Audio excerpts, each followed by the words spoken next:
National council of human rights نے متحدہ پر پابندی کی درخواست دائر کی تھی اور اس پر اب اعتراض لگا دیا گیا ہے، اعتراضات کیے گئے ہیں۔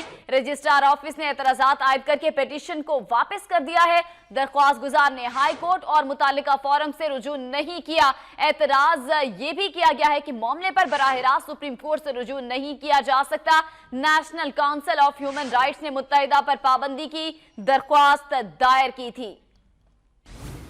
ایم کیو ایم پر پابندی کی درخواست پر رجسٹرار آفس کے اعتراضات سامنے آئے ہیں۔ رجسٹرار آفس نے اعتراضات عائد کر کے پیٹیشن واپس کر دی ہے اور یہ اعتراضات لگائے گئے ہیں کہ درخواست گزار نے ہائی کورٹ اور متعلقہ فورم سے رجوع نہیں کیا اور معاملے پر براہ راست سپریم کورٹ سے رجوع نہیں کیا جا سکتا۔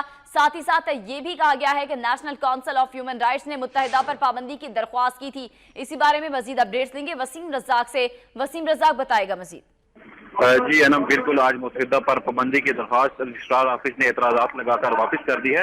رجسٹرار آفس نے اعتراض عائد کر کے پیٹیشن آج جو پٹیشنر تھے درخواست گزاروں کو واپس کی ہے۔ اعتراض کیا گیا ہے کہ درخواست گزار نے ہائی کورٹ اور متعلقہ فورم سے رجوع نہیں کیا اور معاملے پر براہ راست سپریم کورٹ سے رجوع نہیں کیا جا سکتا۔